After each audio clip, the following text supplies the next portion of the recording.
అందరికీ నమస్కారం. ఈ వీడియోలో ఇంటర్ ఫస్ట్ ఇయర్ తెలుగులోని గద్య భాగంలో 4వ పాఠ్యాంశమైన బతుకమ్మ పండుగ అనే పాఠ్యాంశాన్ని గురించి చర్చించుకుంటున్నాము. ఈ బతుకమ్మ పండుగ అనే పాఠ్యాంశాన్ని రచించిన రచయిత్రి డాక్టర్ రావి ప్రేమలత గారు. రచయిత్రి పరిచయం మనం చూసినట్టయితే ఈ పాఠ్యాంశం నుండి మనకు రచయిత్రి పరిచయం నుంచి 2 మార్క్స్ క్వశ్చన్ ఒకటి వస్తుంది. తర్వాత అదేవిధంగా 1 మార్క్ క్వశ్చన్స్ ఒక 2 అడుగుతారు. దాని తర్వాత పాఠ్యభాగం నుంచి మనకు ఒక వ్యాసరూప సమాధాన ప్రశ్న, తర్వాత 2 మార్కుల క్వశ్చన్స్, అదేవిధంగా 1 మార్క్ క్వశ్చన్స్ అనేవి చాలా చాలా ఇంపార్టెంటు. ఒక్కొక్క అంశాన్ని మనము ఇప్పుడు చూద్దాము. బతుకమ్మ పండుగ అనే పాఠ్యాంశాన్ని డాక్టర్ రావి ప్రేమలత గారు రచించారు. ఈ రచయిత్రి పరిచయం మనం చూసినట్టయితే జానపద విజ్ఞాన అధ్యయనంలో ఉత్తమ పరిశోధకురాలు. జానపద సాహిత్యం దాని జానపద విజ్ఞానం అధ్యయనంలో ఉత్తమ పరిశోధకురాలు డాక్టర్ రావి ప్రేమలత. ఉమ్మడి నల్లగొండ జిల్లా నాగిరెడ్డిపల్లెలో 1945 జూన్ 10న జన్మించింది. ఈమె తల్లిదండ్రులు మనోహరమ్మ, రామిరెడ్డి. భువనగిరిలో కళాశాల విద్యను అభ్యసించి ఉస్మానియా విశ్వవిద్యాలయంలో ఎంఏ తెలుగు, పిహెచ్డి పూర్తి చేసింది. హైదరాబాదులోని శ్రీ రామచంద్ర కళాశాలలో అధ్యాపకురాలిగా పనిచేసింది. ఆచార్య నాయని కృష్ణకుమారి పర్యవేక్షణలో తెలుగు జానపద సాహిత్యం పురాగాథలు అనే అంశంపై పరిశోధన చేసి పిహెచ్డి పట్టాను తీసుకుంది. రావి ప్రేమలత జానపద సాహిత్యంలోని పౌరాణిక గాథలను 4 వర్గాలుగా విభజించి తులనాత్మకంగా విశ్లేషించింది. జానపద సాహిత్యంలో అంతర్లీనంగా ఉన్న అనేక శాస్త్రాలను చర్చించింది. జానపదులు తమ కల్పనా చాతుర్యంతో పురాగాథలను ఔచిత్యవంతంగా మలుచుకున్న విధానాలను ఆసక్తికరంగా తన పరిశోధనలో వివరించింది. ఈ పరిశోధన గ్రంథం విమర్శకుల ప్రశంసలను అందుకుంది. రావి ప్రేమలత జానపద విజ్ఞాన సిద్ధాంతాల నేపథ్యంలో స్త్రీ దృక్కోణాన్ని వివరిస్తూ జానపద విజ్ఞానంలో స్త్రీ అనే వ్యాస సంపుటిని, తెలుగు స్త్రీల మొగ్గులపై పరిశోధన చేసి తెలుగు స్త్రీల చిత్రలిపి అనే వైవిధ్య గ్రంథాన్ని రచించింది. ఈ గ్రంథం బిరుదురాజు రామరాజు జానపద విజ్ఞాన బహుమతి, తెలుగు విశ్వవిద్యాలయం ఉత్తమ గ్రంథ పురస్కారాన్ని అందుకుంది. ఈమె వ్యాసలతిక సంపుటి, తెలుగు విశ్వవిద్యాలయం ఉత్తమ విమర్శ గ్రంథంగా పురస్కారాన్ని పొందింది. రావి ప్రేమలత డాక్టర్ కురుగంటి శ్రీలక్ష్మితో కలిసి జానపద విజ్ఞానం పరిశీలనం అనే వ్యాస సంపుటిని వెలువరించింది. Folk tales of south India Andhra Pradesh అనే కథా సంకలనానికి సంపాదకత్వం వహించింది. రావి ప్రేమలతను ఆంధ్రప్రదేశ్ ప్రభుత్వం ఉత్తమ అధ్యాపకురాలు, తంగిరాల సాహిత్యపీఠం ఉత్తమ పరిశోధకురాలు పురస్కారాలతో సత్కరించాయి. ప్రస్తుత పాఠ్యభాగం జానపద విజ్ఞాన పరిశీలనం అనే గ్రంథం నుంచి స్వీకరించబడింది. ఇది రచయిత్రి పరిచయం. ఈ రచయిత్రి పరిచయం నుంచి మనకు 2 మార్కుల క్వశ్చన్స్, అదేవిధంగా 1 మార్కు క్వశ్చన్స్ అనేవి అడుగుతారు.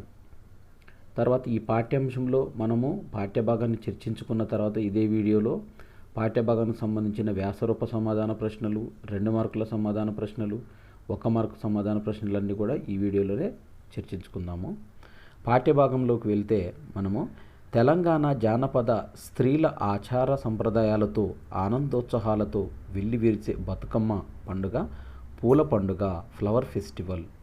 ఈ పండుగ జానపద పడతుల సాహిత్య, సంగీత, నృత్య కళారూపాల త్రివేణి సంగమం. స్త్రీల సౌభాగ్యప్రదాయిని అయిన గౌరీదేవియే బతుకమ్మ. మహిషాసురమర్దిని, భీకర స్వరూపిణి అయిన దేవిని నవరాత్రుల సమయంలో తెలంగాణ అతివలు సుకుమారమైన అందమైన పూల రూపంలో సందర్శిస్తారు. పాటలు పాడుతూ ఆడుతూ ఆమెను పూజిస్తారు. బతుకమ్మ పండుగ నాటికి ప్రకృతి అంతా పూలమయంగా ఉంటుంది. అడవుల్లో, చేలల్లో తంగెడు పూలు, గునుగు పూలు, ముత్యాల పూలతో ప్రకృతి నయనానందకరంగా ఉంటుంది. ఏపుగా పెరిగిన మొక్కజొన్న తోటలు, పొట్టకొచ్చిన వరి పొలాలు, నిండిన చెరువులు, పండిన చేలతో ప్రకృతి మనోరంజకంగా ఉంటుంది. పప్పు ధాన్యాలు, సజ్జలు ఇంటికి చేరుకుంటాయి. సుఖదుఖాలతో ఉత్సాహ ఉల్లాసాలతో మనసు ఉద్వేగం చెందినప్పుడే కళారూపాలు ఆవిర్భవిస్తాయి.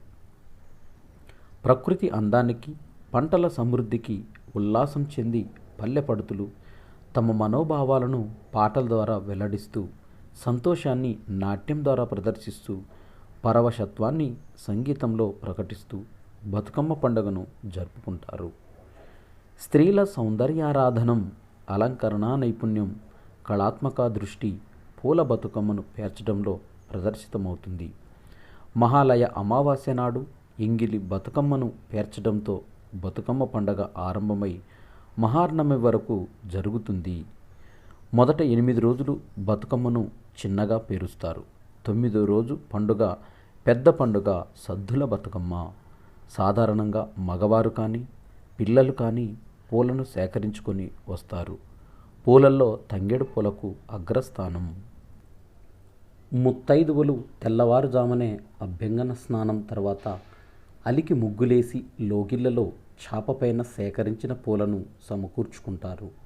ఇత్తడి పళ్ళెరంలో మొదట గుమ్మడి ఆకులను పరిచి దానిపై తంగేడు పూలను పేరుస్తారు. తర్వాత పొడవైన గునుగు పూల చివరలను కత్తిరించి వాటికి రంగులను పులిమి పేరుస్తారు. ఒక్కో రంగు పూల వరుసపైన మరొక రంగు పూసి వరుసను పేరుస్తారు. ముత్యాల పువ్వును కూడా గుత్తులు గుత్తులుగా అమర్చి వాటికి కూడా రంగులు పులిమి వరుసలుగా పేరుస్తారు. తర్వాత ఇంట్లో ఉండే గన్నేరు, రుద్రాక్ష, గోరింట, బీరపూలను కూడా గుండ్రంగా శిఖరాకారంలో పేరుస్తారు. శిఖరం పైన గుమ్మడి పువ్వును అలంకరించడంతో త్రికోణాకారంలోని పసుపు ముద్దను పెట్టడంతో బతుకమ్మను పేర్చే కార్యక్రమం పూర్తవుతుంది. పూలెక్కువగా దొరికితే మనిషెత్తు బతుకమ్మను పేరుస్తారు. రంగురంగు పూలతో బతుకమ్మను పేర్చడంలో స్త్రీ అలంకరణ కళా నైపుణ్యం వ్యక్తమవుతుంది. పెద్ద బతుకమ్మను లేదా తల్లి బతుకమ్మను పక్కనే పిల్ల బతుకమ్మను లేదా చిన్న బతుకమ్మను కూడా పెడతారు. బతుకమ్మలను కూరాటి కుండ దగ్గర కానీ దేవుని దగ్గర కానీ పెట్టి నువ్వులు, శనగపప్పు, పెసరపప్పు పొడులతో చద్దులను, పులిహోర, దధ్యోన్నను నైవేద్యంగా అర్పిస్తారు. స్త్రీ సంతాన ప్రదాయిని, సంతానం వల్లనే జీవితం సార్థకం చెందుతుందని భావిస్తుంది. స్త్రీల ఆచార సంప్రదాయాలన్నిటిలోనూ సంతానాకాంక్ష, సఫలతా ప్రాధాన్యాలు వ్యక్తమవుతుంటాయి. బతుకమ్మ పండుగలో తల్లి బతుకమ్మ, పిల్ల బతుకమ్మలను పేర్చడంలో తల్లి పక్కనే పిల్ల ఉండాలనే స్త్రీ మాతృహృదయం విదితమవుతుంది. భాగ్యప్రదాని అయిన గౌరీని అర్చించడం, భర్త సాహచర్యాన్ని తనకు ప్రసాదించమని కోరడమే. ఆ బతుకమ్మ పేరు రావడానికి కారణాలను జానపదులు అనేక కథల్లో వివరిస్తారు. కానీ బతుకమ్మ పేరు పెట్టడంలో స్త్రీ మనస్తత్వం విదితమవుతుంది. స్త్రీకి కుటుంబం అంతా తన కళ్ళ ముందే బతకడం ఆమె జీవితానికి ఒక వరం వంటిది. అందుకే తన వాళ్ళందరికీ చల్లటి బతుకును ప్రసాదించమని దేవిని బతుకమ్మగా పూజిస్తుంది. త్రికోణం స్త్రీకి సంకేతం. త్రికోణాకారంలో పసుపు ముద్ద సంతాన సౌభాగ్య ప్రదాయినిగా అయిన గౌరీదేవికి చిహ్నం. తంత్రశాస్త్రంలో కూడా త్రికోణం దేవికి ప్రతీక. బతుకమ్మ ఆకారం కూడా పొడవైన త్రిభుజాకారంలో ఉంటుంది. అతి త్వరగా పూలతో, కాయలతో విస్తరించే గుమ్మడికాయ, గుమ్మడి పువ్వు సఫలతా శక్తికి సంకేతాలు. ఉదయం బతుకమ్మను పేర్చిన ముత్తైదువులు సాయంకాలం అలంకరించుకొని ఇంటి ముందు కొంచెం సేపు ఆడుకుంటారు. తర్వాత మేళతాళాలతో ఊరేగింపుగా వాటిని తీసుకొని ఊరి మధ్యలో కానీ చెరువు గట్టుపైన కానీ పెడతారు. వాటి చుట్టూరా స్త్రీలందరూ వంగి ఉరుగుతూ చేతులను తట్టుతూ ఒకరు పాటను చెప్పుతుంటే మిగిలిన వారు పాడుతుంటారు. చీకటి పడే వరకు ఆడిన తర్వాత వాటిని చెరువులో కానీ కాలువలో కానీ బావిలో కానీ విడిచిపెడతారు. రంగురంగుల పూలతో పొడవైన త్రిభుజాకారంలోని బతుకమ్మలన్నీ వరుసగా నీటిలో తేలుతూ ప్రవాహంతో పాటు కదిలే దృశ్యం కమనీయం, నయనానందం. పూలతో అలంకృతమైన గౌరమ్మ గంగతో పాటు పరమేశ్వరుణ్ణి చేరడానికి ప్రయాణమైపోతున్నట్లు ఆ దృశ్యం చూపరులకు ఒక పులకరింత.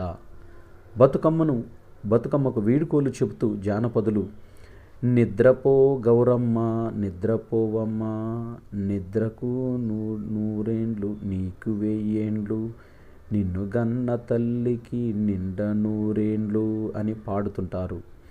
ఈ పాటతో జగజ్జనని జానపద యువతి, జగజ్జననికి జనని జానపద యువతి. స్త్రీది మాతృహృదయం. చిన్నారి పాపను జోకొట్టుతూ పాడే పాటను బతుకమ్మ పాటగా పాడుతున్నది.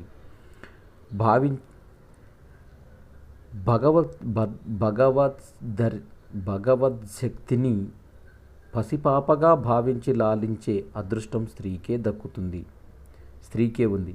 ఒక ఋతువు తర్వాత మరొక ఋతువు చక్ర భ్రమణంలా భ్రమిస్తుంటాయి. ఋతువు పూర్తయి మళ్ళీ వచ్చే వరకు అది విశ్రాంతిని పొందుతుందనే జానపదుల అభిప్రాయాన్ని పై పాట వ్యక్తం చేస్తుంది.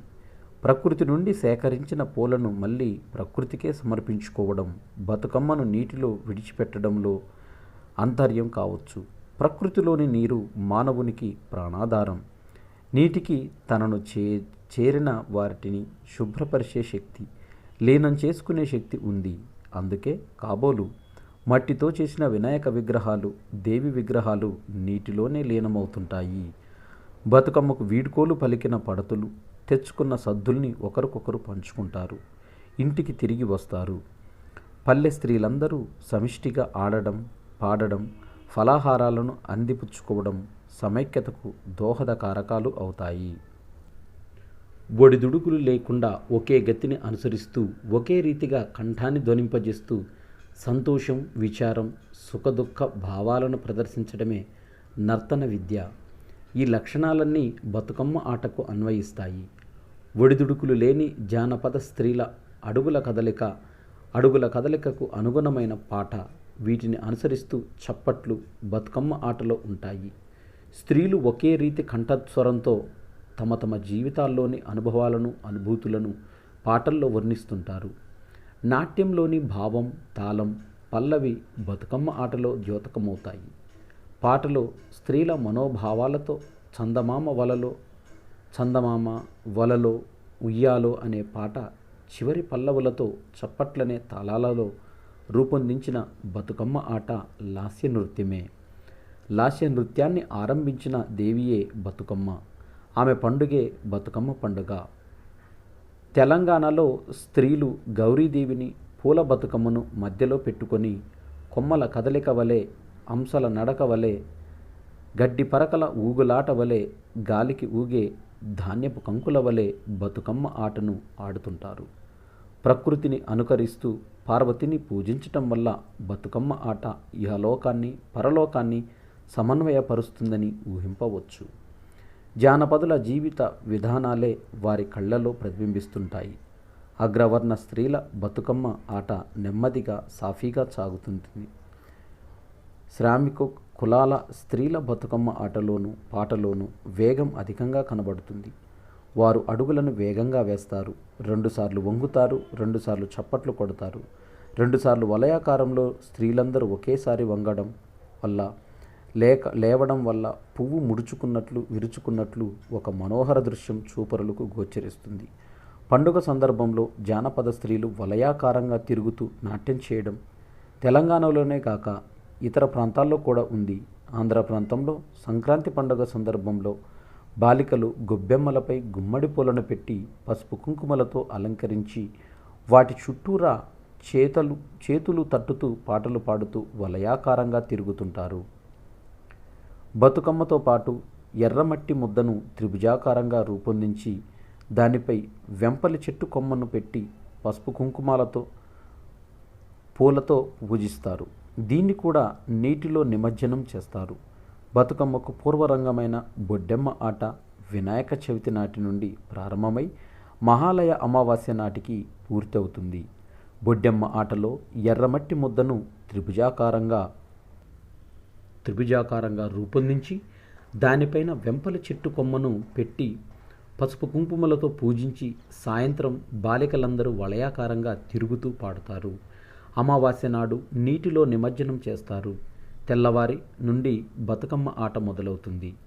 ఎర్రమట్టిని త్రిభుజాకారంలో మలవడం, పూజించటం, భూమిని స్త్రీదేవతగా భావించి అర్చించడమే. భూదేవి పంటలనిచ్చినందుకు గుర్తుగా చెట్టు కొమ్మను బొడ్డెమ్మపై నాటి నాట్యమాడడమే బొడ్డెమ్మ ఆటలోని ప్రధానోద్దేశం కావచ్చు. పరిశీలిస్తే జానపద స్త్రీల బొడ్డెమ్మ, బతుకమ్మ ఆటలకు మూలం ఆటవికులు పండుగల్లో చేసే బృంద నృత్యాలనే ఊహ జనిస్తుంది. ఆటవికులు పంటలు పండినందుకు, వర్షాలు కురిసినందుకు భూదేవిని పూజిస్తూ చేసుకునే పండుగల్లో విందులుంటాయి, బృంద నృత్యాలుంటాయి, పాటలుంటాయి. వర్షాకాలంలో వచ్చే బతుకమ్మ పండగ నాటికి పెసర్లు, జొన్నలు, సద్దలు, మొక్కజొన్నలు, నువ్వులు, శనగలు పండి ఉంటాయి. పప్పు ధాన్యాలను పొడి చేసి సద్దులు చేసి దేవతకు నైవేద్యంగా పెడతారు. పప్పులను, లేత సద్దగింజలను బెల్లంతో కలిపి దేవతా ప్రసాదంగా 10 మందికి పంచి పెడతారు. వర్షాకాలంలో పండిన పంటను దేవతలకు నైవేద్యంగా పెట్టడం, ఆరగించడం, వలయాకారంగా తిరుగుతూ బృందనాట్యం చేయడం ఆటవిక దశ నుండి పరిణామం చెందిన జానపదులకు వారసత్వంగా వచ్చిన ఆచారం. భూదేవత ప్రతిరూపమైన బొడ్డెమ్మను పూజించటం, అడవి పూలైన తంగేడు, ముత్యాల పూలతో కూడిన బతుకమ్మతో పాటు వెంపలి కొమ్మను పూజించడం ఆటవికుల నమ్మకాల ప్రభావం కావచ్చు. పార్వతీ పరమేశ్వరులు సాయం సంధ్యా సమయంలోనే నృత్య పోటీని పెట్టుకునేవారని, అందులో పరమేశ్వరుడే విజయం సంపాదించేవాడని ఒక కథ. బతుకమ్మ ఆటను కూడా స్త్రీలు సాయం సంధ్యా సమయంలో ఆరంభించి చీకటి పడే వరకు ఆడుతారు. వృత్తి పనులకు పోయిన వారు సాయంకాలం ఇంటికి తిరిగి వస్తారు. కాబట్టి బతుకమ్మను సాయంకాలం ఆడడం ఆచారంగా మారి ఉండవచ్చు. బతుకమ్మ పండగ ఆట పాటల మేలు కలయిక. స్త్రీల పాటలన్నీ ఒడిదుడుకులు లేని క్రమగతిలో ఒకే స్వరంలో సాగిపోతుంటాయి. కంఠస్వర నాళాలకు, గర్భాశయానికి హాని కలుగని మధ్యమ స్థాయిలో స్త్రీలు పాటలను పాడుతూ ఉంటారు. సహజ సంగీతంలో ఒప్పారే బతుకమ్మ పాటలకు సంగీత శాస్త్ర నియమాలను, లక్షణాలను అన్వయించటం అవసరం. అసాధ్యం. సాధారణంగా ఇవి చతురస్ర గతిలో పాడబడుతుంటాయి. జానపదుల సంగీత నాట్యలయననుసరించి ఉంటుంది. పాటలోని పదాలు, చరణాలు, పల్లవులు నాట్యానికి, బతుకమ్మ ఆటకు అనుగుణంగా ఉంటాయి. స్త్రీలు 2 సార్లు వంగి 2 సార్లు చేతులను తట్టి పైకి లేచేటప్పటికి 2 పల్లవులు, 2 చరణాలు పూర్తవుతాయి. సామాన్యంగా బతుకమ్మ పాటలను కిటతకిట అను మాత్రలతో 4 లేదా 8 ఆవృత్తాలతో పాడుతుంటారు. బతుకమ్మను ఆడేటప్పుడు స్త్రీలు పౌరాణిక గీతాలను, నీతి బోధాత్మక గీతాలను, కథాగేయాలను పాడుతుంటారు. పాటలోని ప్రతి చరణాంతంలో ఉయ్యాలో, వలలో, చందమామ పల్లవులు ఆవృతమవుతుంటాయి. సూర్యాస్తమయం తర్వాత చంద్రోదయం వరకు బతుకమ్మను ఆడుతుంటారు. అంతేగాక జానపదులకు నెల పొడుపు, అమావాస్య, పౌర్ణమి ముఖ్యమైనవి. బతుకమ్మ పండుగ కూడా అమావాస్యతోనే మొదలవుతుంది. అందుకే కాబోలు బతుకమ్మ పాటల్లో చందమామ పల్లవిని ఎక్కువగా వాడుతుంటారు. గౌరమ్మను నీటిలో ఓలలాడిస్తారు కాబట్టి వలలో అనే పల్లవిని, ఆటను మెల్లిగా ఊగే ఉయ్యాల వలె కదులుతూ ఆడుతారు కాబట్టి ఉయ్యాలో అనే పల్లవిని పాడటం సంప్రదాయంగా మారి ఉంటుంది. పసిపాప ఉయ్యాల స్త్రీ జీవితానికొక అదృష్టం. అందుకే ఉయ్యాల పల్లవిగా పాటల్లో చోటు చేసుకుంది. బతుకమ్మ పాటలోని ప్రతి పదంలో స్త్రీల మనోభావాలను, జీవిత విధానాలను ఒదిగి ఉంటాయి. గౌరమ్మ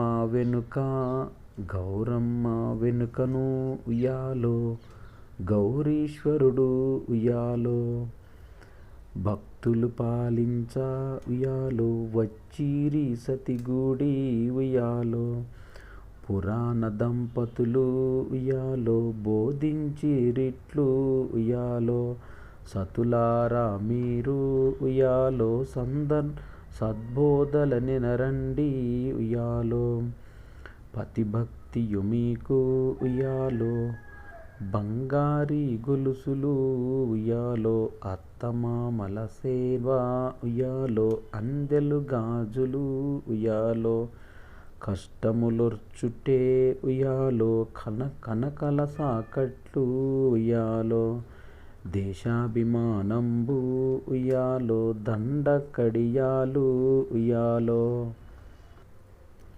ఈ సొమ్ములు మీరు ఉయ్యాలో, ఇంపుగ తలవండి ఉయ్యాలో, ఈ సొమ్ముల వంటి ఉయ్యాలో, ఏ సొమ్ములు గలవు ఉయ్యాలో, ఇల్లు వాకిలి మీరు ఉయ్యాలో, ఇంపుగ ఉంచండి ఉయ్యాలో, పరిశుభ్రత కొరకు ఉయ్యాలో, స్నానము చేయండి ఉయ్యాలో, పిల్లలకు మీరు ఉయ్యాలో, విద్యను నేర్పండి ఉయ్యాలో, విద్యలచే మీరు ఉయ్యాలో, వృద్ధిని చెందేరు ఉయ్యాలో, పని పాటలను మీరు ఉయ్యాలో, స్వామిగా తలవండి ఉయ్యాలో.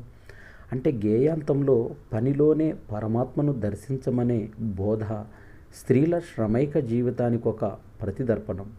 పనిలోని అలుపును పాటలతో పల్లె పడుతులు సులువు చేసుకుంటారు. అందుకే వారికి పని పాటలు పరమాత్మ స్వరూపాలు. మతానికి విశ్వాసం ప్రాతిపదిక. మతంలోని ఆచార సంప్రదాయాలపైన విశ్వాసం ఏర్పరచడానికి పార్వతీ పరమేశ్వరులే కథలో ప్రధాన పాత్రలవుతారు. జానపదులు వారి చేతనే ఆచార విధానాలను మహాత్మ్యాన్ని బోధింపజేస్తారు. ఉత్సవ సందర్భంలో ఉల్లాసంగా ఉన్న బాలికలకు పాటల రూపంలో నీతులను బోధిస్తే మనస్సుకు హత్తుకొని పోతాయి. చిన్నపిల్లలు తప్పు పనులు చేస్తే పెద్దలు దేవునికి కోపం వస్తుందని మందలిస్తుంటారు. ఈ గేయంలో కూడా స్వయంగా పార్వతీ పరమేశ్వరులే నీతి సూక్తులను ప్రబోధిస్తున్నారంటే బాలికలు వాటిని భయభక్తి భావాలతో విని ఆచరిస్తారని జానపద స్త్రీల నమ్మకం. పసితనంలోనే పెళ్ళిళ్ళు చేసి బరువు దిగిపోయింది అని తృప్తి చెందే వ్యవస్థ మనది. అల్లారు ముద్దుగా పెంచుకున్న ఆడపిల్లను పరాయి వారింటికి పంపే తల్లి హృదయ వేదనలు పాటల్లో వ్యక్తమవుతాయి. వియ్యాల వారికి కూతుర్ని అప్పగిస్తూ పెరుగు అన్నం పెట్టి ఉయ్యాలో, పెంచుకోండి సీతను ఉయ్యాలో, సద్ది అన్నం పెట్టి ఉయ్యాలో, సాదుకోండి సీతను ఉయ్యాలో, ఉడుకు అన్నం పెట్టి ఉయ్యాలో, ఉంచుకోండి సీతను ఉయ్యాలో అని కూతురికి కడుపు నిండా అన్నం పెట్టుమని వేడుకుంటుంది. పంట బాగా పండితేనే ఇల్లు కలకలలాడుతుంది. పండిన పంటయే పల్లె పడతికి పసిడి సొమ్ములు. నీలమ్మ గౌరుకు ఉయ్యాలో, ఏమేమి సొమ్ములు ఉయ్యాలో, కందికాయ బొబ్బర్లు ఉయ్యాలో, కాళ్ళ కడియాలు ఉయ్యాలో, పెసరకాయ బొబ్బర్లు ఉయ్యాలో, పెయ్యి నిండా సొమ్ము ఉయ్యాలో, అన్ని సొమ్ములు పెట్టి ఉయ్యాలో, అద్దంలో చూచే ఉయ్యాలో, నీలమ్మ గౌరుకు ఉయ్యాలో, ఏమేమి సొమ్ములు ఉయ్యాలో, కందికాయ బొబ్బర్లు ఉయ్యాలో, కాళ్ళ కడియాలు ఉయ్యాలో, పెసరకాయ బొబ్బర్లు ఉయ్యాలో, పెయ్యి నిండా సొమ్ము ఉయ్యాలో, అన్ని సొమ్ములు పెట్టి ఉయ్యాలో, అద్దంలో చూచే ఉయ్యాలో. ఈ విధంగా అద్దంలో కొండ ప్రతిబింబం మాదిరి ఒక్క బతుకమ్మ పండుగలోనే జానపద స్త్రీల జీవిత విధానాలు, మనస్తత్వం, కళలు ప్రతిబింబిస్తుంటాయి. ఇది మనకు పాఠ్యభాగం. తర్వాత ఈ పాఠ్యభాగంలో మనం ఇప్పటివరకు చెప్పుకున్న అన్ని అంశాలు కూడా వాటిపైననే మనకు ఎగ్జామ్లో క్వశ్చన్స్ అడుగుతారు. మనకి తెలుగు అకాడమీ బుక్లో ఇచ్చిన క్వశ్చన్స్ మనం ఒకసారి చూసినట్లయితే దీంట్లో వ్యాసరూప సమాధాన ప్రశ్నలు ఇచ్చారు. ఇవన్నీ చర్చించిన తర్వాత నేను నోట్స్ని స్క్రీన్ పైన పెట్టి మీకు మళ్ళీ ఒకసారి ఎక్స్ప్లెయిన్ చేస్తాను. చూడండి, ఇక్కడ వ్యాసరూప ప్రశ్నలు బతుకమ్మ పండుగ వెనుక ఉన్న ఆచార సంప్రదాయాలను వివరించండి అని ఫస్ట్ క్వశ్చన్ ఉంది.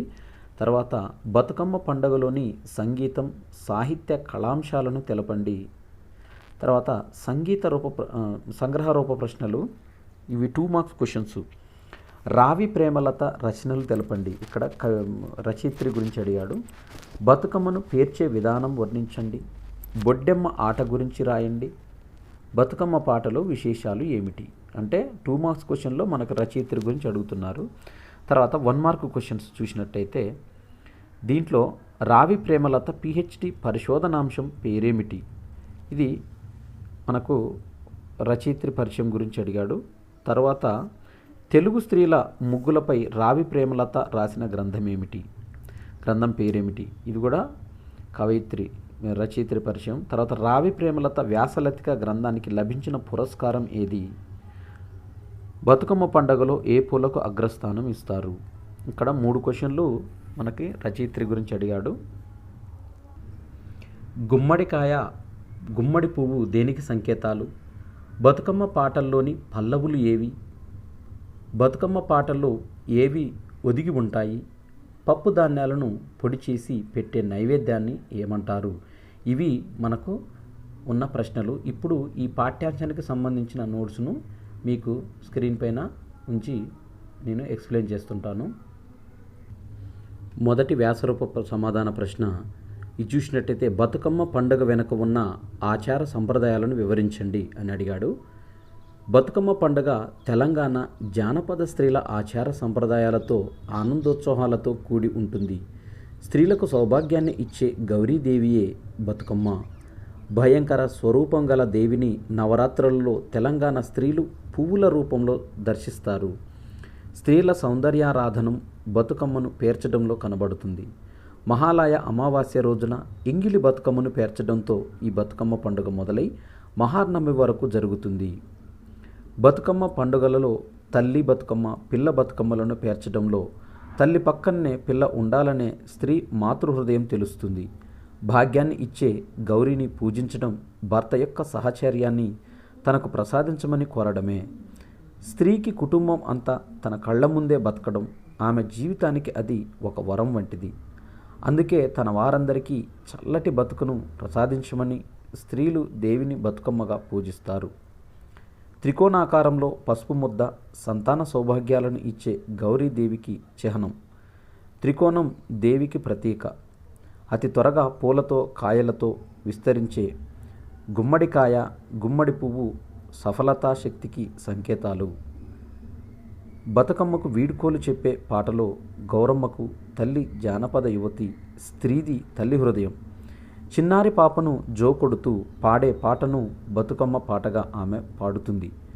బతుకమ్మను నీటిలో విడిచిపెట్టడంలో ఆంతర్యం ప్రకృతి నుండి సేకరించిన పూలను మళ్ళీ ప్రకృతికే సమర్పించటం కావచ్చు. నీరు మానవుడికి ప్రాణాధారం. అందుకే కాబోలు మట్టిదేవి విగ్రహాలు నీటిలో కలుపుతారు.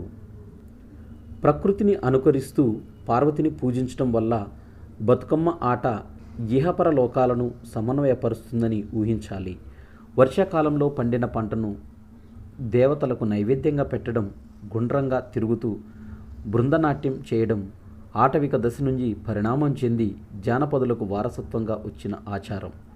పార్వతీ పరమేశ్వరులు సంధ్యా సమయంలో నృత్యంలో పోటీ పడేవారని, అందులో శివుడే నెగ్గేవాడని అంటారు. అందుకే బతుకమ్మ ఆటను కూడా స్త్రీలు సంధ్యలోనే ప్రారంభించి చీకటి పడే వరకు ఆడుతారు. వృత్తి పనుల వారు సాయంత్రం ఇంటికి తిరిగి వస్తారు కాబట్టి బతుకమ్మను సాయంకాలం ఆడటం ఒక ఆచారంగా మారి ఉంటుంది. బతుకమ్మ పాటలో ప్రతి చరణం చివల ఉయ్యాలో, వలలో, చందమామ పల్లవులు తిరిగి తిరిగి వస్తుంటాయి. స్త్రీలు చంద్రోదయం వరకు బతుకమ్మను ఆడుతూ ఉంటారు. జానపదులకు నెలపొడుపు, అమావాస్య, పౌర్ణమి ముఖ్యమైనవి. ఈ బతుకమ్మ పండుగ కూడా అమావాస్యతో మొదలవుతుంది. అందుకే బతుకమ్మ పాటలో చందమామ పల్లవిని ఎక్కువగా వాడతారు. గౌరమ్మను నీటిలో ఓలలాడిస్తారు కాబట్టి వలలో అనే పల్లవిని ఆటను ఊయల వలె కదులుతూ ఆడుతారు కాబట్టి ఉయ్యాలో అనే పల్లవిని పాడటం సాంప్రదాయంగా మారి ఉంటుంది. పసిపాప ఉయ్యాల స్త్రీ జీవితానికి అదృష్టం, అందుకే ఉయ్యాల పల్లవిగా పాటలో వచ్చింది. మతంలోని ఆచార సంప్రదాయాలపై విశ్వాసం కలగడానికి పార్వతీ పరమేశ్వరులే ఈ కథలోని ప్రధాన పాత్రలవుతారు. ఈ గేయంలో పార్వతీ పరమేశ్వరులే స్వయంగా నీతి సూక్తులను ప్రబోధిస్తారు. బాలికలు బతుకమ్మ పాటను విని భయభక్తి భావాలతో ఆచరిస్తారని జానపద స్త్రీలు నమ్ముతారు. ఈ విధంగా బతుకమ్మ పండుగ వెనుక ఎన్నో ఆచార సంప్రదాయాలు ఉన్నాయి. ఇక రెండో వ్యాసరూప ప్రశ్న మనం చూసినట్టయితే, బతుకమ్మ పండుగలోని సంగీత సాహిత్య కళాంశాలను తెలపండి. దీనికి ఆన్సర్, బతుకమ్మ పండుగను జానపద స్త్రీల సంగీత సాహిత్య నృత్య కళారూపాల త్రివేణి సంగమం. ప్రకృతి అందానికి, పంటల వృద్ధికి సంతోషించిన గ్రామీణ స్త్రీలు తమ మనసులోని భావాలను పాటల ద్వారా తెలుపుతూ సంతోషాన్ని నాట్యం ద్వారా కనబరుస్తూ పరవశాన్ని సంగీతంలో ప్రకటిస్తూ బతుకమ్మ పండుగను జరుపుకుంటారు. ఒడిదుడుకులు లేని ఒకే గతిని అనుసరిస్తూ ఒకే రీతిగా కంఠాన్ని ధ్వనింపజేస్తూ సంతోషం, విచారం, సుఖదుఖ భావాలను ప్రదర్శించటమే నర్తన విద్య. ఈ లక్షణాలన్నీ బతుకమ్మ ఆటలో ఉంటాయి. ఒడిదుడుకులు లేని గ్రామీణ స్త్రీల అడుగుల కదలిక, ఆ కదలికకు తగిన పాట, పాటకు తగ్గ చప్పట్లు బతుకమ్మ ఆటలో ఉంటాయి. స్త్రీలంతా ఒకే కంఠస్వరంతో పాట పాడుతారు. నాట్యంలోని భావం, తాళం, పల్లవి బతుకమ్మ ఆటలో వెల్లడి అవుతుంది. పాటలోని స్త్రీల మనోహర భావాలతో చందమామ వలలో ఉయ్యాలో అనే పాటలోని చివరి పల్లవులతో చప్పట్లు అనే తాళాలతో రూపొందించిన బతుకమ్మ ఆట లాస్య నృత్యమే. లాస్య నృత్యానికి ప్రారంభించిన పార్వతీదేవియే బతుకమ్మ, ఆమె పండుగే బతుకమ్మ పండుగ. బతుకమ్మ పండుగ ఆటపాటల మేలు కలయిక. స్త్రీల పాటలు అన్నీ క్రమగతిలో ఒకే స్వరంతో సాగిపోతూ ఉంటాయి. కంఠస్వర నాళాలకు, గర్భాశయానికి హాని కలుగని మధ్యమ స్థాయిలో స్త్రీలు బతుకమ్మ పాటలను పాడుతూ ఉంటారు. సహజ సంగీతంలో సాగే బతుకమ్మ పాటలకు సంగీత శాస్త్ర నియమాలను, లక్షణాలను అన్వయించటం అవసరం, అసాధ్యం. సాధారణంగా ఈ పాటలు చతురస్ర గతిలో పాడబడుతూ ఉంటాయి. జానపదులు సంగీతం నాట్యలయను అనుసరించి ఉంటుంది. పాటలోని పదాలు, చరణాలు, పల్లవులు నాట్యానికి, బతుకమ్మ ఆటకు అనుగుణంగా ఉంటాయి. స్త్రీలు 2 సార్లు వంగి 2 సార్లు చేతులను తట్టి పైకి లేచేటప్పుడు 2 పల్లవులు, చరణాలు పూర్తి అవుతాయి. సామాన్యంగా బతుకమ్మ పాటను కిటతకిట అనే మాత్రలతో 4 లేదా 8 ఆవృత్తాలతో పాడుతూ ఉంటారు. స్త్రీల సౌందర్యారాధన, అలంకరణ నైపుణ్యం, కళారాధన బతుకమ్మను పేర్చడంలో కనబడుతుంది. బతుకమ్మను పేర్చడంతో బతుకమ్మ పండుగ మొదలవుతుంది. ఈ విధంగా బతుకమ్మ పండుగ జానపద పడతుల సాహిత్య, సంగీత, నృత్య కళారూపాల త్రివేణి సంగమమని చెప్పవచ్చు. 3 మార్కుల సమాధాన ప్రశ్నలు చూసినట్టయితే, సంగ్రహరూప ప్రశ్నలు. రావి ప్రేమలత రచనలను తెలపండి. రావి ప్రేమలత జానపద సిద్ధాంతముల నేపథ్యంలో స్త్రీ దృక్కోణాన్ని వివరిస్తూ జానపద విజ్ఞానంలో స్త్రీ అనే వ్యాస సంపుటిని రచించింది. ఈమె తెలుగు స్త్రీల ముగ్గులపై పరిశోధన చేసి తెలుగు స్త్రీల చిత్రలిపి అనే వైవిధ్య గ్రంథాన్ని రచించింది. ఈమె వ్యాసలతిక అనే సంపుటిని వెలువరించింది. ఈమె కురుగంటి లక్ష్మితో కలిసి జానపద విజ్ఞాన పరిశీలనం అనే వ్యాస సంపుటిని వెలువరించింది. Premalatha folk tales of south India, Andhra Pradesh అనే కథా సంకలనానికి సంపాదకత్వం వహించింది. ఈమె ఆచార్య నాయని కృష్ణకుమారి పర్యవేక్షణలో తెలుగు జానపద సాహిత్యం పురాగాథలు అనే అంశంపై పరిశోధనా గ్రంథాన్ని రచించింది. ఇవి రావి ప్రేమలత రచనలకు సంబంధించి 3 మార్కుల క్వశ్చను. తర్వాత ఇంకో 3 మార్కుల క్వశ్చన్ను మనం చూద్దాం. ఇప్పుడు బతుకమ్మను పేర్చే విధానాన్ని వర్ణించండి అని ఇక్కడ మనకి ప్రశ్న ఇచ్చాడు. దీనికి ముత్తైదువలు స్నానం చేసి అలికి ముగ్గేసిన ఇళ్లలో చాపపై సేకరించిన పూలను సమకూర్చుకుంటారు. ఇత్తడి పళ్ళెంలో మొదట గుమ్మడి ఆకులను పరిచి దాని మీద తంగేడు పూలను పేరుస్తారు. తర్వాత గునుగు పూల చివరలను కత్తిరించి వాటిని రంగులు పులిమి పేరుస్తారు. ఒక్కో రంగు పూల వరుస పైన మరో రంగు పూసి వరుసను పేరుస్తారు. ముత్యాల పువ్వును గుత్తులు గుత్తులుగా అమర్చి వాటిలో కూడా రంగు పులిమి వరుసలుగా పేరుస్తారు. తర్వాత ఇంటిలో ఉండే గన్నేరు, రుద్రాక్ష, గోరింట, బీరపూలను కూడా గుండ్రంగా శిఖరాకారంలో పేరుస్తారు. శిఖరం పైన గుమ్మడి పువ్వును అలంకరించి పసుపు ముద్దను త్రికోణాకారంగా పెడతారు. దానితో బతుకమ్మను పేర్చే కార్యక్రమం పూర్తి అవుతుంది. పూలు ఎక్కువగా దొరికితే మనిషి ఎత్తు బతుకమ్మను పేరుస్తారు. తల్లి బతుకమ్మ పక్కనే పిల్ల బతుకమ్మను కూడా పెడతారు. ఈ బతుకమ్మలను కూరాటి కుండ దగ్గర కానీ దేవుడి దగ్గర కానీ పెడతారు. బొడ్డెమ్మ ఆట గురించి రాయండి అనే ఈ ప్రశ్న 3 మార్కులకి అడుగుతారు. బొడ్డెమ్మ ఆట బతుకమ్మ ఆట పూర్వరంగమైనది.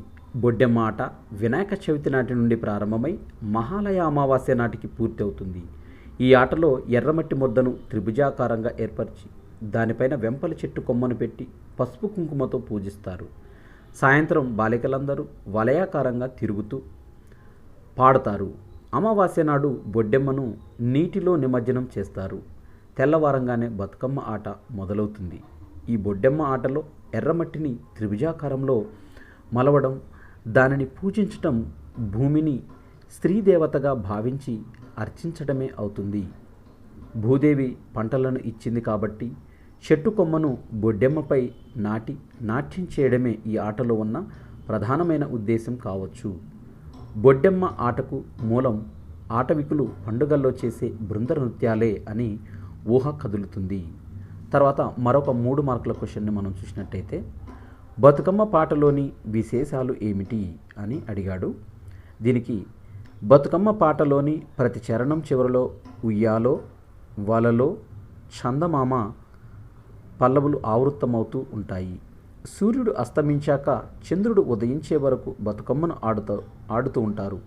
అంతేగాక జానపదులకు నెలపొడుపు, అమావాస్య, పౌర్ణమి ముఖ్యమైనవి. ఈ బతుకమ్మ పండగ అమావాస్యతో మొదలవుతుంది. అందుకేనేమో ఈ బతుకమ్మ పాటలో చందమామ పల్లవిని ఎక్కువగా వాడుతూ ఉంటారు. గౌరమ్మ నీటిలో ఓలలాడిస్తారు కాబట్టి వలలో అనే పల్లవిని పాడతారు. ఆటను మెల్లిగా ఊగే ఉయ్యాల వలె కదులుతూ ఆడుతారు కాబట్టి ఉయ్యాలో అనే పల్లవిని పాడటం సంప్రదాయంగా మారి ఉంటుంది. పసిపాప ఉయ్యాల స్త్రీ జీవితానికి ఒక అదృష్టం. అందుకే ఉయ్యాల పల్లవిగా పాటల్లో చోటు చేసుకుంది. బతుకమ్మ పాటలోని ప్రతి పదంలో స్త్రీల మనోభావాలు, జీవిత విధానాలు ఒదిగి ఉంటాయి. పాట చివరలో పనిలోనే పరమాత్మను దర్శించటం అనే బోధ స్త్రీల శ్రమ జీవితానికి అద్దం పడుతుంది. పార్వతీ పరమేశ్వరులు ఈ కథలో ముఖ్య పాత్రధారులుగా. దీనివల్ల ఆచార సంప్రదాయాలపై నమ్మకం కలుగుతుంది. 1 మార్కు ప్రశ్నలు ఏకపద వాక్య సమాధాన ప్రశ్నలు చూసినట్టయితే, రావి ప్రేమలత పిహెచ్డి పరిశోధనాంశం పేరేమిటి అని అంటే, రావి ప్రేమలత పిహెచ్డి పరిశోధనాంశం పేరు తెలుగు జానపద సాహిత్యం పురాగాథలు. తెలుగు స్త్రీల ముగ్గులపై రావి ప్రేమలత రాసిన గ్రంథం పేరేమిటి? తెలుగు స్త్రీల ముగ్గులపై రావి ప్రేమలత రాసిన గ్రంథం తెలుగు స్త్రీల చిత్రలిపి. రావి ప్రేమలత వ్యాసలతిక గ్రంథానికి లభించిన పురస్కారం ఏది అంటే, రావి ప్రేమలత వ్యాసలతిక గ్రంథము ఉత్తమ విమర్శ గ్రంథంగా పురస్కారాన్ని పొందింది. బతుకమ్మ పండగలో ఏ పూలకు అగ్రస్థానం ఇస్తారు అంటే, బతుకమ్మ పండగలో తంగేడు పూలకు అగ్రస్థానం ఇస్తారు. గుమ్మడికాయ, గుమ్మడి పువ్వు దేని సంకేతాలు అంటే, గుమ్మడికాయ, గుమ్మడి పువ్వు సఫలతా శక్తికి సంకేతాలు. బతుకమ్మ పాటలోని పల్లవులు ఏవి అంటే, బతుకమ్మ పాటలోని ప్రతి చరణాంతంలో ఉయ్యాలో, వలలో, చందమామ పల్లవులు ఆవృత్తి అవుతాయి. బతుకమ్మ పాటలో ఏవి ఒదిగి ఉంటాయి అంటే, బతుకమ్మ పాటలో ప్రతి పదంలో స్త్రీల మనోభావాలు, జీవిత విధానాలు ఒదిగి ఉంటాయి. పప్పు ధాన్యాలను పొడి చేసి పెట్టే నైవేద్యాన్ని ఏమంటారు? పప్పు ధాన్యాలను పొడి చేసి పెట్టే నైవేద్యాన్ని సద్దులు అంటారు. ఇది బతుకమ్మ పండగకు సంబంధించిన పూర్తి పాఠ్యాంశము. అదేవిధంగా వ్యాసరూప సమాధాన ప్రశ్నలు 6 మార్కుల ప్రశ్నలు, తర్వాత సంగ్రహరూప సమాధాన ప్రశ్నలైన 3 మార్కుల ప్రశ్నలు, 1 మార్కు ప్రశ్నలు, మొత్తము కంప్లీట్ ఇన్ఫర్మేషన్ మొత్తము ఈ వీడియోలోనే పొందుపరచడం జరిగింది. ఈ వీడియో మీకు నచ్చినట్టయితే లైక్ చేయండి. నా ఛానల్ని సబ్స్క్రైబ్ చేసుకోవటం ద్వారా నేను చేసే వీడియోస్ అన్నీ కూడా మీకు నోటిఫికేషన్ రూపంలో వస్తాయి. ఈ వీడియోని ఇంటర్ ఫస్ట్ ఇయర్ తెలుగు విద్యార్థులకి షేర్ చేయండి. ఈ వీడియో పైన ఏమైనా సందేహాలు ఉంటే కామెంట్ బాక్స్లో కామెంట్ చేయండి. Thank you everyone.